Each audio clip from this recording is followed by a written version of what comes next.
I guess when I think about my life, there's before the fire and after the fire.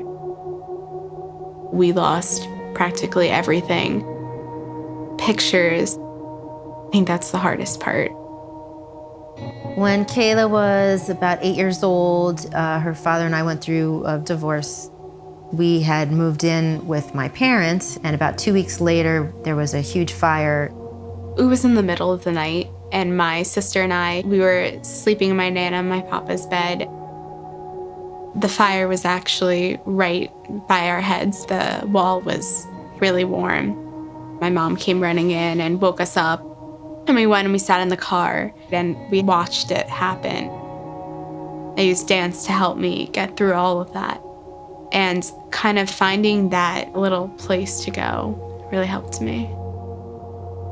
I've been dancing since I was 2 years old, and it's been a major part of my life. I do jazz, tap, ballet, point, contemporary, hip hop. I think it helped get her through some really, really tough times. Dance is her therapy. This is her safe place. She's always here, always willing to work, because she knows that in a second, she might not be able to experience this.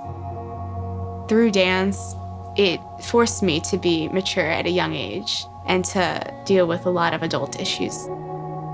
I don't like putting anything but my best effort into everything. I just remind myself that I'm going to learn something through doing it. In my freshman year, I had tore the labrum in my hip.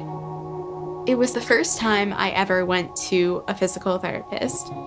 I just saw all these people there who really wanted to help me. They coached me through all that, and they wanted to get me back there as soon as possible. I realized that maybe that's something I want to do. Maybe I want to go into physical therapy and be able to help people get back to what they love doing, their passions.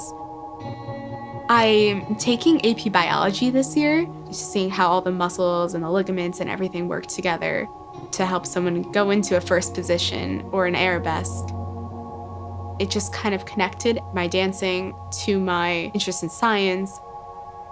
Going to school between 6 and 8 years is the amount of money it would cost. That's one factor that's really stuck in my mind.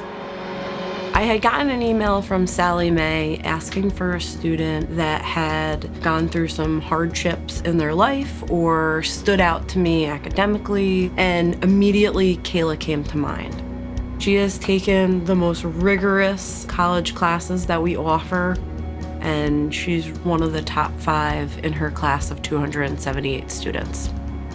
I submitted the proposal through an email, thinking with a nationwide search, I'll probably never hear back.